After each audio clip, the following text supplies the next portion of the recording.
Ինչպես գիտենք, վերջին շաբաթները մենք խոսեցինք Հիսուսի հարության մասին եւ նշեցինք, որ Հիսուսի հարությունը վերափոխեց մարդկության պատմությունը։ Վերափոխեց մարդկության պատմությունը, տվեց նոր կյանք, տվեց նոր հույս, տվեց նոր առաքելություն։ Անցյալ շաբաթ խոսեցինք, որ հարությունից հետո Հիսուսը երևաց իր աշակերտներին եւ փառքով համբարձվեց երկինք։ Սրանք իհարկե կարևոր իրադարձություններ են, որ տեղի ունեցան, սակայն Հիսուսի համբարձումից հետո տեղի ունեցավ ոչ պակաս կարևոր իրադարձություն։ Սուրբ Հոգու գալուստը տեղի ունեցավ, որի մասին Քրիստոսը խոսել էր իր ծառայության ընթացքում, ասելով, որ ես գնում եմ եւ մխիթարիչը պիտի ուղարկեմ ձեզ մոտ։ Նաեւ անմիջապես համբարձումից հետո Գործք առաքելոց առաջի գլուխ 8-րդ համարում մենք կարդում ենք, որ Հիսուսն ասում է, բայց դուք զորություն կստանաք, երբ հոգին ձեր վրա գա եւ իմ վկաները կլինեք Երուսաղեմում, ամբողջ Հրեաստանում, Սամարիայում, մինչեւ աշխարհի ծայրերը։ Առաջին բանը, որ նշում է, ասում է զորություն պիտի ստանաք եւ որ Սուրբ Հոգին գա։ Ինչի համար է այդ զորությունը, որպեսզի իմ վկաներս լինեք։ Հոգով լցված լինելու առաջին նշանը այն է, որ անձը պատրաստ է Քրիստոսի վկան լինելու։ Ոչ թե լեզուներ խոսալ, ոչ թե մարգարեություն եւ այլը, այլ հոգով լցված լինելու առաջին նշանը, որ զորություն պիտի ստանաք եւ իմ վկաներս պիտի լինեք։ Եվ մենք տեսնում ենք Պենտեկոստեի օրը, որ աշակերտները այդ հոգով լցվեցին եւ վկայեցին Քրիստոսի մասին եւ այն մարդիկ, ովքեր եկել էին տարբեր տեղերից, լսեցին Աստծո մեծ գործերի մասին եւ սկսեցին փառավորել Աստծուն։ Եվ եկեղեցին սկսեց աճել։ Եկեղեցին սկսեց զորանալ եւ նորաստեղծ եկեղեցին ոչ միայն համարձակությամբ քարոզում էր Հիսուս Քրիստոսի մասին,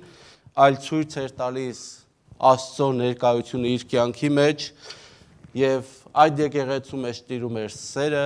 միաբանությունը եւ այդ եկեղեցին ջանում էր մնալ Աստծո ճանապարհի մեջ։ Կարծես կրակ էր վառվում եկեղեցու մեջ եւ ոչ մի ընդդիմություն, ոչ մի հակառակ կեցողներ չէին կարողանում կանգնեցնել Աստծո խոսքի տարածմանը։ Բայց նաեւ ճշմարիտ է, որ եկեղեցին աճեց, դրա հետ նաեւ աճեց հակառակությունը եւ դա անխուսափելի էր։ Եկեղեցին ոչ միայն աճեց սիրո եւ համերաշխության մեջ, այլ նաեւ դիմակայեց ընդդիմությանը։ Ավետարանին ընդդիմացողներից շատերը պատրաստ էին հեռու գնալ եւ դիմեցին դաժան քայլերի։ Եվ սրա մասին է այսօրվա մեր պատգամը եւ առաջին քրիստոնյա նահատակը, որ Ստեփանոսն է համարվում, որ հոգով զորացած վկայեց ճշմարտության մասին եւ դա արժեցավ իր կյանքը։ Եվ այսօրվա պատգամը դրա մասին է։ Լսենք Աստծո խոսքը, սիրելիներ, որ այսօր մեզ է գալիս Գործք առաքելոց 7-րդ գլուխ 54-ից 60 համարները։ Նրանք այս խոսքերը լսելով իրենց սրտերում զայրանում էին ու նրա վրա կրճտացնում ատամները։ Իսկ նա Սուրբ Հոգով լցված դեպի երկինք նայեց ու տեսավ Աստծո փառքը եւ Հիսուսին Աստծո աջ կողմում կանգնած եւ ասաց. Ահա տեսնում եմ երկինքը բացված ու մարդու որդին Աստծո աջ կողմում կանգնած։ Իսկ նրանք բարձրաձայն աղաղակելով փակեցին իրենց ականջները եւ բոլորը միասին հարձակվեցին նրա վրա։ Եվ նրանք քաղաքից դուրս հանելով քարկոծում էին, վկաները իրենց զգեստները դնում էին մի երիտասարդի ոտքերի առաջ, որ Սողոս էր կոչվում։ Մինչ Ստեփանոսին քարկոծում էին, նա խոսքը ուղղեց Հիսուսին ասելով. Տեր Հիսուս, ընդունիր իմ հոգին։ Ապա ծնկի եկավ ու բարձր ձայնով աղաղակեց. Տեր, այդ մեղքը նրանց մի վերագրիր։ Եվ այս ասելով մահացավ։ Եկեք խոնարհվենք եւ աղոթենք։ Մեր սիրելի Աստված, խոնարհվել ենք քո առջևդ եւ խնդրում ենք Տեր Աստված, որ դու այս սրահը լցնես քո ներկայությունով, Տեր, եւ ինչ որ խոսանք միմիայն դու փառավորվես ու դու մեծարվես Հիսուսի անունով։ Ամեն։ Սիրելիներ, Ստեփանոսը համարվում է քրիստոնյա առաջին նահատակը։ Եվ պիտի խնդրեմ, եւ որ տուն գնաք, Գործք առաքելոց 6-րդ եւ 7-րդ գլուխները կարդացեք, որպեսզի ավելի լավ կարողանանք պատկերացնենք այս պատմությունը ինչու տեղի ունեցավ։ 6-րդ գլուխ 12 համարը պատմում է այն մասին, որ սուտ վկաներ են բերում Ստեփանոսի դեմ, եւ 6-րդ գլուխ 12 համարն ասում է այդ ժամանակ մի քանի մարդկանց կաշառեցին, որ ասեն։ Մարդկանց կաշառեցին, որպեսզի ասեն, մենք դրանից լսեցինք, որ Մովսեսին եւ Աստծուն հայհոյանքներ էր անում։ Մարդիկ են կաշառում, որպեսզի սուտ վկայություն անեն, որ Մովսեսին եւ Աստծուն հայհոյանքներ են անում։ Ստեփանոսի դեմ մեղադրանք է ներկայացվում, որ նա որպես քրիստոնյա խոսում է տաճարի դեմ եւ խոսում է օրենքի դեմ։ Իսկ ամբողջ 7-րդ գլուխը դա Ստեփանոսի հակամեղադրանքն է։ Եվ այստեղ հարց է առաջանում. ինչ ասաց Ստեփանոսը, որ այս ամբողջ այդքան զայրացավ։ Ինչ ասեց Ստեփանոսը, որ ամբողջ այնքան զայրացավ, որ հարձակվեցին եւ սպանեցին Ստեփանոսին։ Նախ Ղուկաս ավետարանի չմեկ բառով ասում է, որ այս վկաները կեղծ էին եւ կարիք չկար պաշտպանվելու կեղծիքից։ Դա ակնհայտ է։ Բացի այդ, Ստեփանոսը չէր ուզում պաշտպանվել, սիրելիներ, չի ուզում պաշտպանվել այդ մեղադրանքներից, որ իր դեմ էր ուղղված,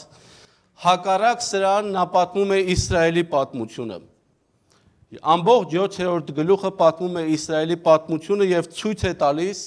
Իսրայելի շարունակական անհնազանդությունը Իսրայելի Աստծո դեմ։ Ստեփանոսի քարոզը ցույց է տալիս, որ Իսրայելը հաճախ անհնազանդ է եղել Աստծուն, սակայն անկախ դրանից Աստված միշտ հավատարիմ է եղել։ Աստված միշտ հավատարիմ է եղել եւ պահպանել է մնացորդ։ Եվ քրիստոնյաները ոչ թե մեղադրողներ են, այլ այդ ճշմարիտ մնացորդի ժառանգորդներն են։ Եվ սկսելով քարոզը, Ստեփանոսը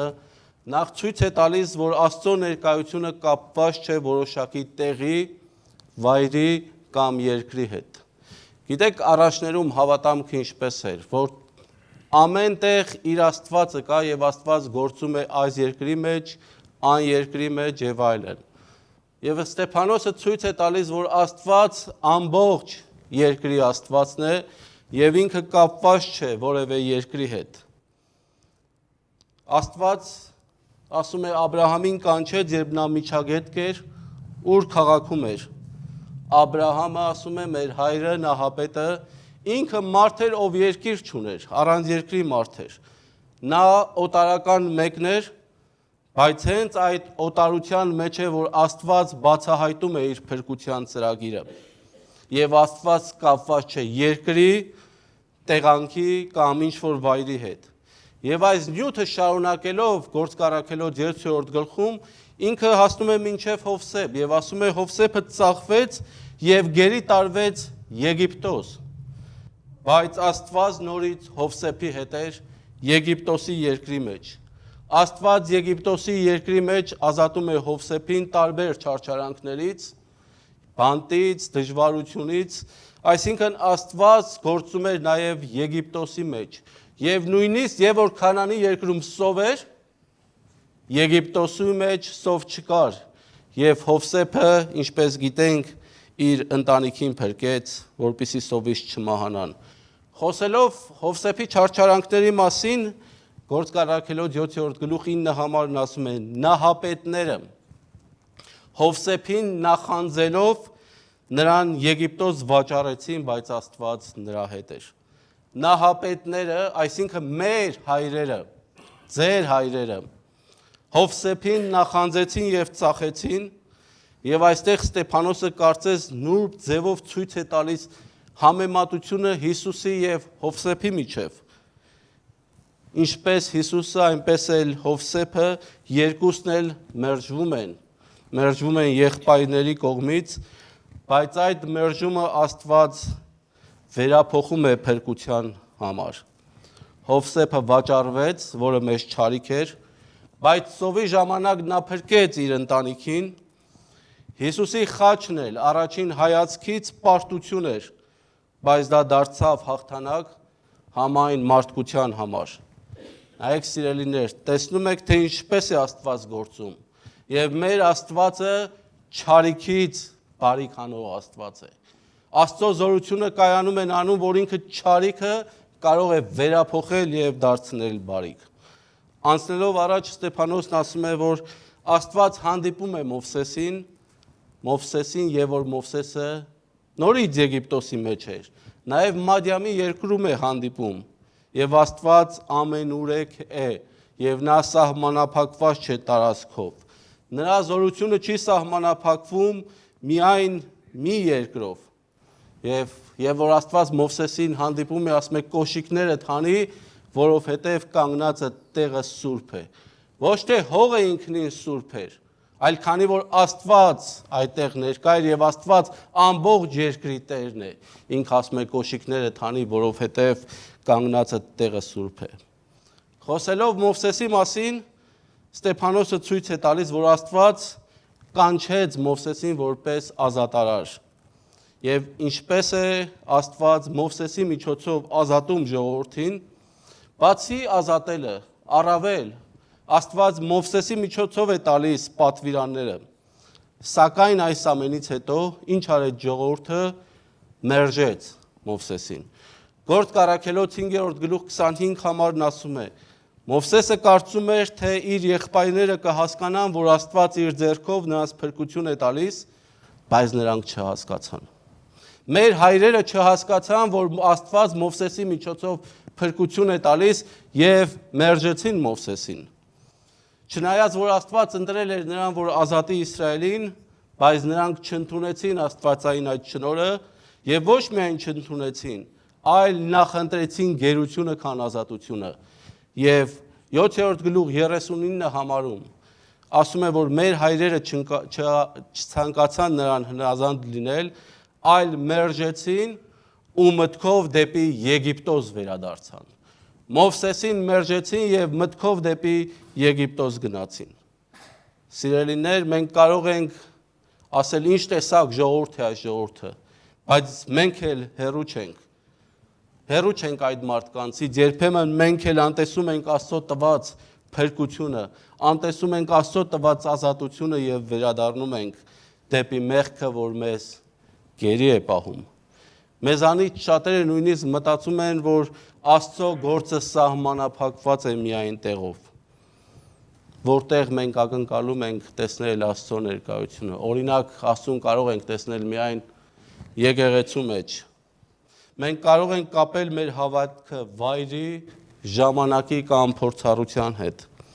բայց Աստված ոչ թե պարզապես պատմության մեջ գործող մի Աստված է, որ միայն գործում է պատմության մեջ կամ անցյալում, այլ Աստված նաև ներկա է եւ ինքն է հավերժության Տերը։ Ինքն է ներկայի Տերը եւ ինքն է ապագայի Տերը։ Եվ ինչպես տեսնում ենք Աբրահամի, Հովսեփի պատմության մեջ եւ ինչպես նաև Մովսեսի պատմության մեջ Աստված նրանց հետ էր բոլոր վայրերում։ Ոչ թե այն պատճառով, որ այդ վայրերը հատուկ էին, յուրահատուկ էին, այլ նրա համար, որովհետև ամբողջ երկիրը Աստծուն է պատկանում։ Եվ Ստեփանոսն ասում է, որ բոլոր կարևոր իրադարձությունները տեղի են ունեցել խոստացյալ երկրից դուրս։ Այսինքն դուք որ պարծենում եք, որ Աստված մեր երկրի մեջ է գործում, բոլոր պատմության մեջ կարևոր բաները տեղի ունեցան խոստացյալ երկրից դուրս։ Եվ հետո նա շարունակում է ասելով, որ Աստված մեր հայրերին ազատեց գերությունից եւ օտարությունից։ Հետևաբար ինչ պիտի աներ Աստծո ժողովուրդը։ Պարտավոր էր երկրպագել նրան։ Աստված ազատեց նրանց, ասում է Ստեփանոսը, ազատեց մեր հայրերին, որպեսզի նրանք նաեւ ի պատասխան այդ ազատության երկրպագություն մատուցանեն Տիրոջը։ Բայց ինչ տեղի ունեցավ, ինչպես արձագանքեց ժողովուրդը, փոխանակ գոհությամբ և հավատարմությամբ երկրպագեն կենդանի Աստծուն, նրանք իրենց պաշտանունքը ուղղեցին դեպի կուռքերը, մոռանալով, թե ով է իրենց փրկիչը։ Այդ պահին ոչ թե նրանք միայն թողեցին Աստծուն, այլ սկսեցին վստահել այն բաներին, որոնք ոչ զորություն ունեն, ոչ կենդանի են և ոչ էլ կարող են փրկել։ Սիրելիներ, ում է ուղղված այսօր մեր պաշտանունքը։ Որն է մեր երկրպագության առարկան, անձը կամ օբյեկտը։ Եթե մեր նախնիները մոռացան կենդանու Աստծուն և կուռքերը ստեղծեցին, ապա այսօր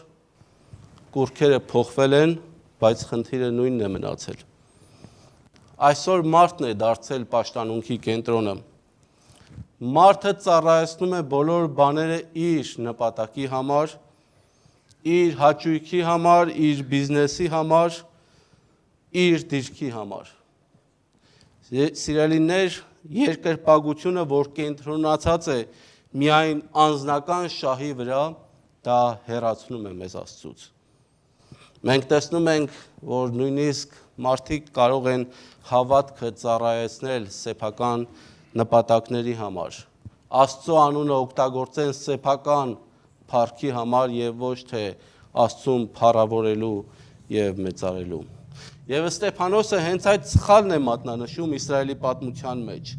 և ասում է, որ դուք պիտի ի պատասխան Աստծո ազատության երկրպագեիք նրան, բայց դուք մերժեցիք նրան, դուք թողեցիք նրանց և պաշտանունք մատուցեցիք կուռքերին։ Երկրպագությունը երբեք չի կարող, սիրելիներ, ինքնանպատակ լինել, այն պետք է ուղղված լինի Աստծուն։ Այսօր մենք պետք է ինքներս մեզ հարց տանք. արդյոք մեր կյանքը Աստծո երկրպագության արտահայտումն է, թե ոչ։ Թե մենք կենտրոնացել ենք մեր ցանկությունների շուրջ։ Խոսելով Մովսեսի մասին Ստեփանոսն ասում է, նա եկավ, որպեսզի ստրկությունից ազատայի, եկավ որպես մարգարե, ով Աստծո խոսքն էր բերում և հայրերը մերժեցին։ Այս ասելով նա փորձում է ցույց տալ, որ Մովսեսի մերժումը դա նախանշան էր, որ դուք էլ պիտի մերժեք Աստծո կենդանու որդուն։ Բերելով Հովսեփի և Մովսեսի օրինակը, Ղուկաս ավետարանիչը ընթերցողի մտքի մեջ հարց է բարձրացնում։ Մերժվեց Մովսեսը, մերժվեց Հովսեփը, ինչ պիտի տեղի ունենա Աստծո որդու հետ։ Արդյոք Աստծո որդուն նույնպես պիտի մերժեն, թե պիտի ընդունեն։ Հովսեփին վաճառեցին, Մովսեսին մերժեցին, իսկ Աստծո որդուն խաչը հանեցին։ Եվ այս ասելով Ստեփանոսը ցույց է տալիս Իսրայելի շարունակական ապստամբությունը Աստծո դեմ։ Այն Աստծու, ով իրենց ցանկանում է փրկել և ազատել կեղծ պաշտանունքից, բայց ի պատասխան երկրպագության մերժեցին և խաչը հանեցին։ Առաջ անցնելով Գործք առաքելոց 7-րդ գլուխ 48 համարում Ստեփանոսն ասում է, որ դուք պարծենում եք տաճարով, սակայն Աստված սահմանափակված չէ տաճարով։ Սա չի նշանակում, որ Ղուկաս ավետարանիչը բացասական դիրք ունի տաճարի նկատմամբ։ Եվ որ կարդանք Ղուկաս ավետարանի սկիզբը սկսվում է տաճարով։ Զաքարիան և Եղիսաբեթը տաճարում ծառայություն էին անում, և Ղուկաս ավետարանի վերջի համարը ասում է, որ աշակերտները ամեն ժամ տաճարում էին և Աստծուն էին գովաբանում։ Այսինքն Ղուկասը բացասական չի ներկայացնում տաճարը, սակայն տաճարը և այսօր եկեղեցին դառնում են Աստծուն փառաբանելու վայր, երբ այն ճիշտ ձևով է օգտագործվում։ Բայց սիրելիներ, ուշադիր լինենք, եկեղեցին նույնպես կարող է դառնալ կռապաշտության գործիք կամ կռապաշտության վայր, երբ այն օգտագործվում է սխալ ոգիով։ Եկեղեցի, որ փորձում է սահմանափակել Աստծո մեծությունը և նրա ներկայությունը։ Եվ Ստեփանոսը 5 կտականից մեջ բերում է խորանի պահը, վրանի պահը, և որ Աստված Աստծո համար խորան են պատրաստում եւ գիտեք Իսրայելի ցեղը անընդհատ շարժման մեջ էր եւ ինքը շարժվում էր եւ Աստծո ներկայությունը շարժվում էր տեղից տեղ այսինքն սահմանափակված չէր մեկ տեղով իսկ տաճարը անշարժ է եւ Ստեփանոսն ասում է եթե դուք մտածում եք որ Աստված միայն գործում է տաճարի մեջ դուք նրան նմանեցնում եք կուռքի ինչու որովհետև ինչ են անում կուռքին։ Կուռքին բերում են մի տեղ դնում եւ գալիս են նրա առաջ, որպեսզի երկրպագություն մատուցանեն։ Եվ այդ կուռքը չի կարող շարժվել, չի կարող ոչ մի տեղ գնալ։ Եվ եթե դուք Աստծուն նմանեցնում եք կամ ասում եք, որ Աստված գործում է միայն տաճարի մեջ, դուք Աստծուն կուռք եք դարձնում։ Աստված մեծ է, ամբողջ երկիրը չի կարող պարունակել Աստծո մեծությունը եւ դուք ասում եք Աստված գործում է միայն տաճարի մեջ կամ միայն այս երկրի վրա եթե այդպես է դուք պետք է վերանայեք ձեր աստվածապաշտությունը դուք պետք է վերանայեք ձեր աստվածաբանությունը ամեն բան որ սահմանափակում է Աստծուն դա սխալ հասկացողություն է Աստծո էության մասին ամեն բան որ սահմանափակում է Աստծուն, դա սխալ հասկացողություն է Աստծո էության մասին։ Եվ նայեք ինչ հեշտությամբ Ստեփանոսը ցույց է տալիս, որ դուք ձեր ամբողջ կյանքի ընթացքում մերժեցիք Աստծուն։ Աստված ձեզ ազատագրեց, ի պատասխան, որ պիտի երկրպագեիք նրան, դուք մերժեցիք։ Եվ հրեաները իրենց պատմության մեջ միշտ երկու գաղափարի շուրջ իրենք այդ երկու գաղափարի շուրջ տառապել են եւ չեն կարողացել բալանսի մեջ դնել։ Առաջինը, որ իրենք ընտրված ազգ են եւ Աստված իրենց ընտրել է, եւ երկրորդը, որ Աստված ամբողջ երկրի Աստվածն է։ Ինչպես կարող է Աստված մեզ ընտրել եւ միևնույն ժամանակ լինել ամբողջ երկրի Աստվածը։ Բայց իրենց ընտրությունը իրենք մինչև վերջ չհասկացան, որ ինքնանպատակ չէր,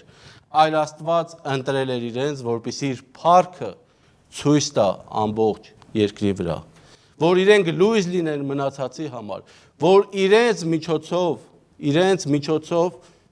մնացած ազգերը կարողանան դառնալ Աստծուն, բայց նրանք մինչև վերջ այդպես էլ չհասկացան։ Եվ մենք էլ սիրելիներ, երբեմն ընկնում ենք այդ ծուղակի մեջ։ Մենք չենք կարող Աստծուն ներկայացնել որպես միակ եւ ճշմարիտ Աստված, որ բոլոր երկրի արարիչն է եւ միևնույն ժամանակ Աստծուն վերաբերվենք այնպես, կարծես միայն մենք ենք կարևոր եւ ինքը միայն մեր Աստվածն է։ Եվ Ստեփանոսն ասում է. համարներ եւ սրտով ու ականջներով անթլպատներ։ Դուք միշտ ընդդիմանում եք Սուրբ Հոգուն, ուշադրություն դարձրեք բառերին։ Դուք միշտ ընդդիմանում եք Սուրբ Հոգուն, ինչպես ձեր հայրերն էին, այնպես էլ դուք։ Ձեր հայրերը մարգարեներից որին չհալածեցին, որին չսպանեցին, ովքեր կանխավ հայտնեցին արդարի Գալստյան մասին, որի մատնիչներն ու սպանողները հիմա դուք եղաք։ Դուք, որ օրենքը ստացաք հրեշտակների պատվերով, այն չպահեցիք։ Խստապարանոցներ, որը շատ անգամ օգտագործվում է հին կտակարանի մեջ եւ այսօրվա մեր առաջին հատվածում նորից տեսանք։ Դուք խստապարանոց ազգ եք, ապստամբ եւ համառ։ Ստեփանոսը մեղադրում է իրեն մեղադրողներին, ինչպես նաեւ նախնիներին, որ նրանք համառ եւ կամակոր ժողովուրդ են։ Սրանք այն մարդիկ են, ովքեր միշտ հակառակ են եղել Աստծուն եւ դուք էլ միանում եք այդ հակառակ կացողներին։ Դուք էլ նույն սերունդն եք։ Եվ Ստեփանոսի մեղադրանքը ավելի է սրվում ասելով, որ ձեր հայրերը մարգարեներից որին չհալածեցին։ Եթե դուք համարում եք ձեզ Աստծո ժողովուրդ, Աստծո ճշմարիտ մարգարեներին, ինչու հալածեցիք։ Որին չսպանեցիք։ Ձեր հայրերը սպանեցին Աստծո ուղարկած բոլոր մարգարեներին, այ դուք այդպիսի սերունդ եք։ Ձեր հայրերը մերժեցին Աստծուն եւ մերժեցին Աստծո ուղարկած մարդկանց, հիմա էլ դուք մերժում եք Սուրբ Հոգուն եւ մերժում եք այն անձին, ով Սուրբ Հոգով զորացած վկայում է Քրիստոսի մասին։ Դուք նույն սերունդն եք։ Եվ Ստեփանոսը մի գեղեցիկ կարծես բան է ասում։ Ինչ եք մտածում, ասում է. Եվ որ Մովսեսին մերժողները, եւ որ Մովսեսին մերժեցին եւ կռապաշտության մեջ ընկան եւ որոշները մահացան։ Ինչ պիտի լինի նրանց հետ, ովքեր մերժում են Աստծո որդուն։ Եվ Եբրայեցիս 10-րդ գլուխ 28-ից 29 համարներն ասում է. Մեկը, որ Մովսեսի օրենքը անարգում է 2 կամ 3 հոգու վկայությամբ անողորմաբար սպանվում էր։ Կարծում եք, որչափ ավելի խիստ բաժի կարժանանա նա, ով ոտնահարել է Աստծո որդուն եւ անմաքուր համարել ուխտի արյունը, որով նա սրբվեց եւ ով անարգել է շնորհի հոգուն։ Դուք մերժում եք կենթանի Աստծո որդուն եւ մտածում եք պիտի փրկվեք։ Եվ որ Մովսեսին մերժեցին, սպանվեցին։ Իսկ այդ Մովսեսը եւ մնացած մարգարեները խոսք ասում են, որ վկայում էին արդարի գալստի մասին։ Մովսեսը եւ բոլոր մարգարեները խոսում էին Քրիստոսի գալու մասին։ Եվ որ Մովսեսին եւ մարգարեներին սպանեցին ու անպատիժ չմնացին։ Ինչ եք մտածում, եւ որ մերժեք կենթանի Աստծո որդուն, դուք անպատիժ պիտի մնաք։ Եվ Ստեփանոսը եւ որ այսպես խոսեց, գրված է, որ նրանք այս խոսքերը լսելով իրենց սրտերում զայրանում էին եւ նրա վրա իրենց ատամները կրճտացնում էին։ Պատկերացնում եք նրանց զայրույթը։ Մի պահ պատկերացրեք, սրտի մեջ զայրանալ, որ նշանակում է մինչև վերջ ամբողջ էությամբ այս մարդիկ կատաղել էին եւ իրենց ատամներն էին կրճտացնում, որը նշանակում է թշնամություն, մանավանդ չարերի կողմից դեպի արդարները։ Սակայն ինչքան էլ այս մարդիկ բարկացան իրենց սրտների մեջ, Ստեփանոսին սպանելու պատճառը հանդիսացավ երկնային տեսիլքը։ Բայց դրանից առաջ գրված է, որ Ստեփանոս հոգով լցված էր եւ նա վկայեց Քրիստոսի մասին, որ հոր աջ կողմում կանգնած է։ Եվ ինչպես նշեցինք, հոգով լցված լինելու առաջին նշանը նա է, որ անձը վկայում է Քրիստոսի մասին, որ անձը պատրաստ է գնալ մինչև վերջ, նույնիսկ նահատակության հանուն Քրիստոսի։ Եվ ինչպես ձեր հայրերը մերժեցին Աստծուն, ասում է, այսօր էլ դուք եք ինձ մերժում։ Եվ գրված է, նրանք իրենց ականջները փակեցին եւ հարձակվեցին Ստեփանոսի վրա։ Պատկերացրեք այդ տեսարանը։ Ստեփանոսը ճշմարտությունը ասում է, եւ նրանք իրենց ականջները փակեցին։ Ինչու են փակում ականջները։ Որովհետեւ ճշմարտությունը շատ ժամանակ ցավալի է։ Չեն ուզում մարդիկ լսել ճշմարտությունը։ Եվ հարձակվեցին Ստեփանոսի վրա եւ սպանեցին Ստեփանոսին։ Եվ նա Հիսուսի նման նահատակվեց այս խոսքերը բերանին.